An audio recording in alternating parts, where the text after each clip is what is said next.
Tol, peram naman ng charger oh. Magchat-chat ka lang naman dyan sa babaeng hindi mo pa nakikita. Ikaw kuya, manghihiram ka na nga lang, basag trip ka pa. Huwag kaya kitang pahiramin. Pero seryoso David, it's been 1 year na kachat mo yung babaeng nakilala mo sa Mobile Legends. Wala ka bang plan makipagkita dyan? Ilang beses na kami nagplano. Nagkaka-emergency lang siya. And besides, lagi naman kami magkausap sa gabi. Via call? Ni isang beses ba nag-video call kayo? Oo! Nakita mo mukha niya? Hindi. Kasi may ginagawa nga daw siya. So yung cellphone nakalabag lang sa kama. What? Can you believe that? Tol, baka hindi naman talaga siya yung photo na sinend niya sa'yo.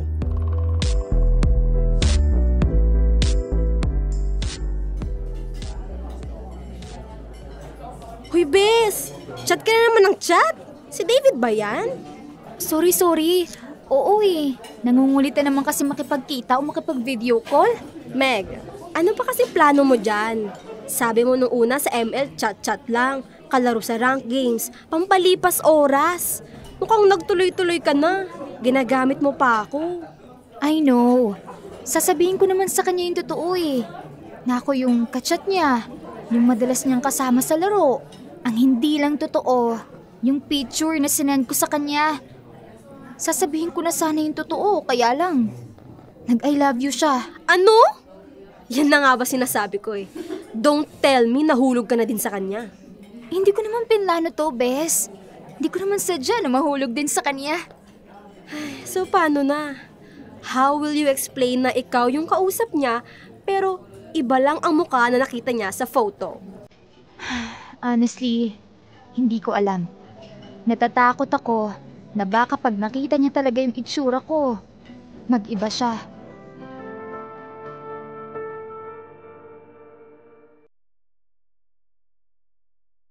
Dear love, mahigit 1 taon ko na din kachat si Meg. I like her. No. I love her. I love the way na kaya niyang gawing interesting yung isang araw na napaka-boring. Para akong may best friend and girlfriend in one. With her, parang pakiramdam ko, ang cool ng maghapon ko. Hindi ako outgoing na person pero kung saan-saan nakakarating yung usapan namin. Making me want to explore the world and travel with her. Isa na lang naman talaga yung kulang. Yung makasama talaga siya or makita man lang kahit sa video call. Para hindi ako pinaghihinalaan ng mga kaibigan at pamilya ko na gawa-gawa ko lang ang isa sa mga pinaka-amazing na babaeng nakilala ko sa buhay ko.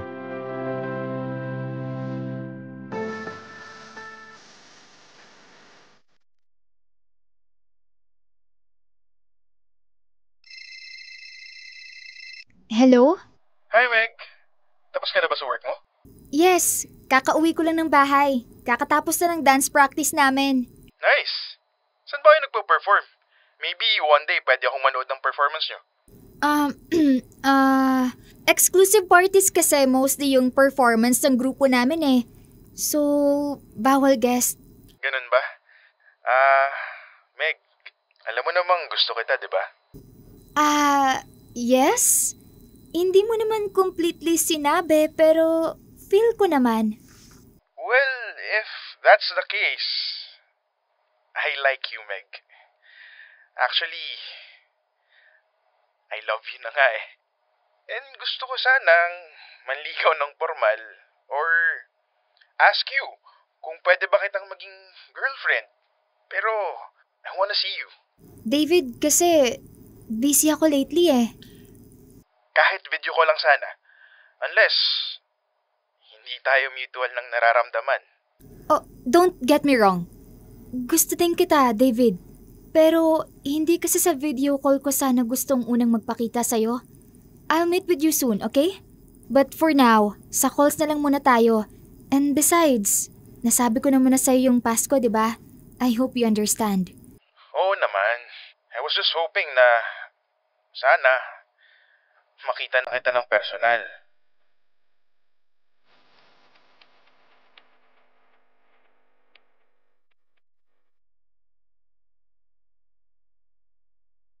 Nay, may itatanong sana ako sa'yo, Nay. Ano yon? Ma, Sa tingin mo, kung mahal ka talaga ng tao, mapapatawad ka niya kahit nagsinungaling ka? Bakit? Nagsinungaling ka ba sa lagi mong kachat at kausap mo sa telepono? Hindi naman ako nagsinungaling talaga kay David. Pinaramdam ko naman sa kanya kung sino talaga ako. Shinare ko sa kanya lahat ng pangarap ko at naging totoo ko sa estado talaga ng buhay ko. Pero hindi mukha akong nakilala niya sa harap ng lahat na pinakita ko. Nagkamali ako, Nay. Mukha kasi ni Ingrid yung ginamit ko nung nakikipag-usap ako sa kanya. Natakot ako na hindi niya ako matanggap sa tunay kong itsura. Okay lang naman sa akin nung una. Kaya lang, nagtapat na siya na mahal niya ako. At ngayon, natatakot ako sabihin sa kanya yung totoo kasi, Nay, mahal ko na din siya. Ay sus Meg, bakit mo ikinahiya yung mukha mo? Maganda ka naman, anak. Nay naman, syempre sasabihin niyo yan. Anak niyo ako eh. Pero wala namang magkakagusto sa isang babae na may malaking balat sa kalahati ng mukha niya. Tapos kirat pa. Anak, walang mali sa'yo. Hindi ko to sinasabi sa'yo, anak, dahil anak kita. Sinasabi ko sa'yo to kasi kailangan mong magtiwala at maging komportable sa kung sino at ano ka. Yung rason kung bakit mo kinahihiya yung sarili mo ay hindi dahil sa sinasabi ng ibang tao sa'yo, kundi dahil ikaw mismo walang bilib sa sarili mo. Hindi lang ganda ng labas na kaanyuan ang minamahal ng isang tao, Meg. Mas matimbang yung ganda ng kalooban.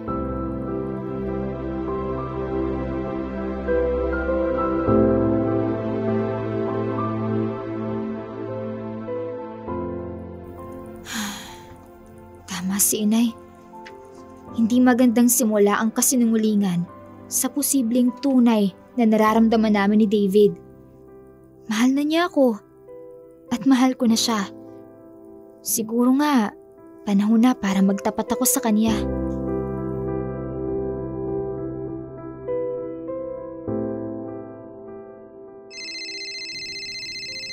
Hello?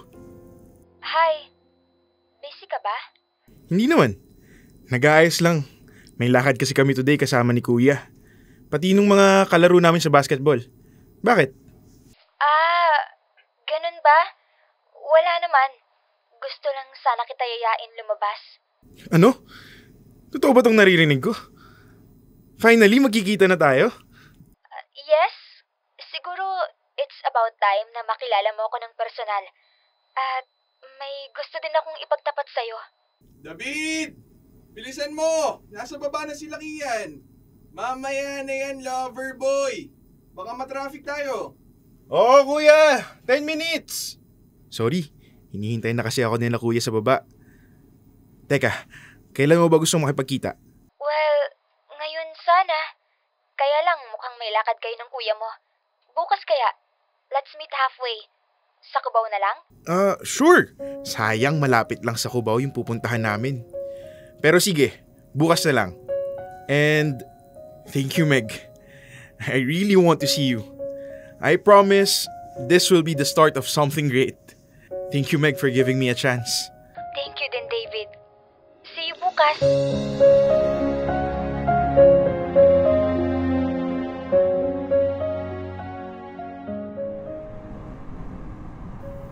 Hanip yung ngiti mo ah.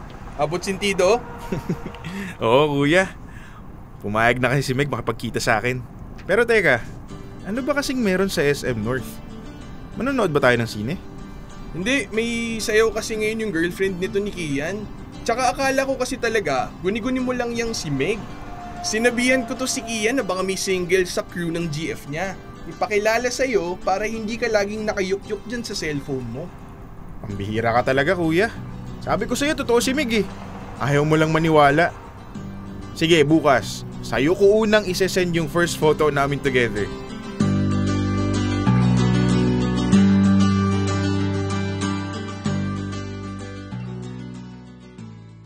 Sige Kian, puntahan mo muna yung girlfriend mo. Hanap na lang kami ni David ng upuan dito. Chat na lang kita kung anong row ah. Tara na, Kuya, maghanap na tayo ng upuan. Mukhang Madaming tao sa show na to ah. Baka maunahan tayo.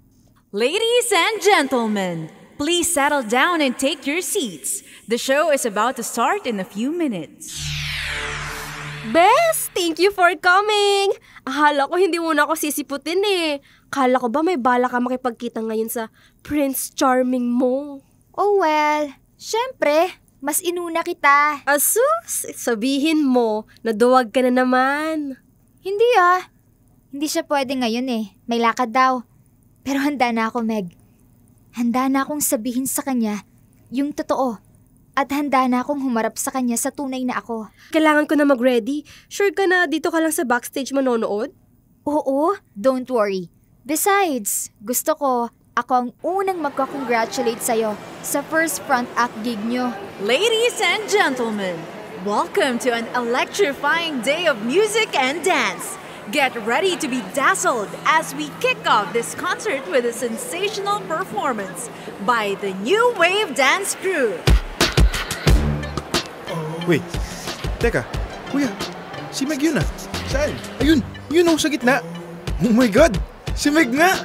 Wow, bro! Hindi ka nga nagbibiro, ang ganda niya. Even more in person. Akalain mong dito pa kami unang magkikita. Pupuntahan ko siya sa backstage after this concert.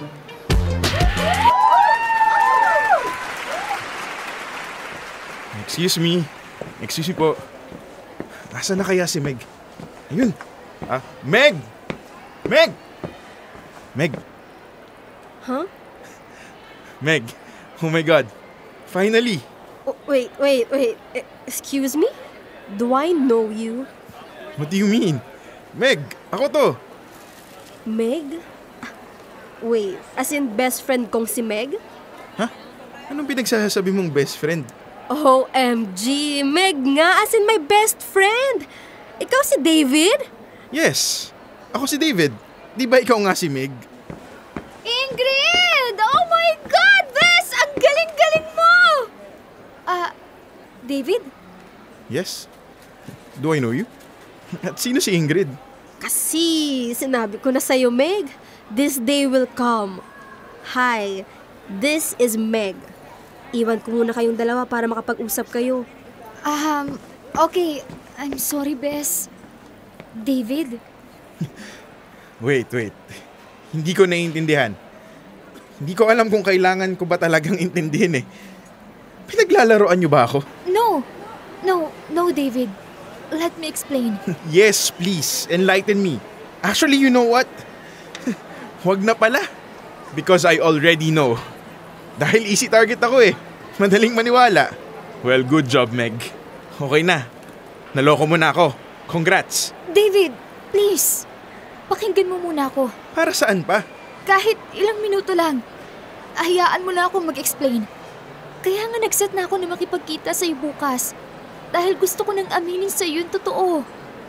Dahil mahal kita. Please naman hayaan mo na ako ituwid yung pagkakamali ko. Yeah? So kailangan ko pa talagang mag-thank you kasi after a year, finally, naging deserving na din ako sa katotohanan. Sabihin mo nga sa akin, Meg. Paano mo nagawa sa akin to? I believed you.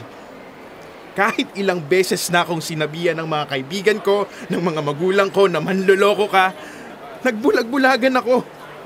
Nagtanga-tangahan ako kasi mahal kita. Bakit sa dinami-dami ng lalaki, Meg? Bakit ako pa? Ganun ba talaga ako katanga, ha? Para lokohin mo ko ng ganito? Hindi, David. Hindi yun totoo. Hindi ikaw ang problema. Ako ang problema. Natakot ako na walang tatanggap sa akin dahil sa itsura kong to. Hindi ko inakala na mapapalapit ako sa'yo. Hindi ko sinadya na mapamahal ako sa'yo. Pero Meg, you had all the chance na sabihin sa akin yung totoo. Huwag mo sabihin sa akin sa loob ng 1 taon. Hindi man lang sumagi sa isip mo na, ay, kawawa naman si David para siyang tanga. You chose to lie to me. Inintay mo ang panahong hulog na ako sa'yo. Para ano? Para mapatawad na lang kita ng ganun-ganun lang? Para kalimutan ko na lang na nagsinungaling ka sa akin kasi mahal naman kita? Hindi totoo yan. Natakot ako. Kasi all my life, walang tumatanggap sa akin dahil sa mukhang to. Maniwala ka, lahat ng pinakita ko sa'yo, pinaramdam ko sa'yo, lahat ng yun totoo. Ako pa din to, yung Meg na nagpapasaya sa'yo. I just wish meron akong mukha na katulad ng kay Ingrid para mas madali akong matanggap ng tao. Oh, please. Hanggang sa dulo, minamaliit mo pa rin ako. Akala mo ba I fell in love with you kasi maganda ka? Or should I say, maganda si Ingrid? I fell in love with you kasi akala ko iba ka. So wag mo akong paandaran ng mga self-pity mong yan. Galit ako. Hindi dahil sa iba yung itsura ng nakilala ko. Pero dahil sa iba yung ugali mo. Sa ugali ng babaeng minahal ko.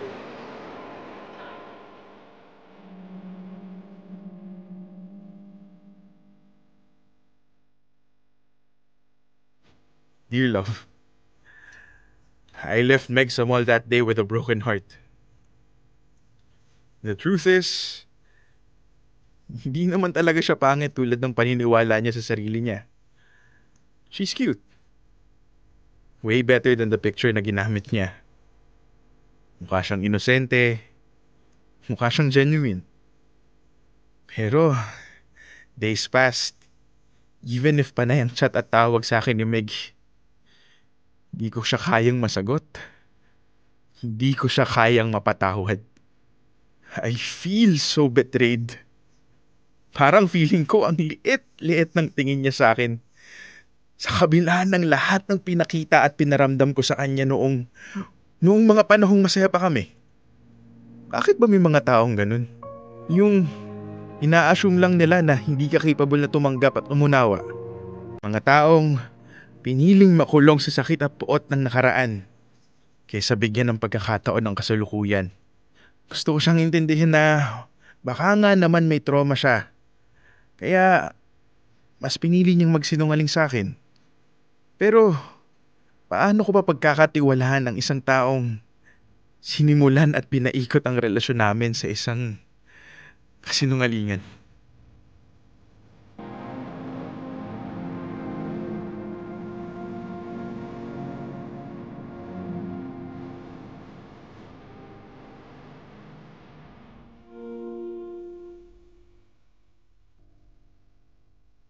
Kailangan pa bang i-memorize yan?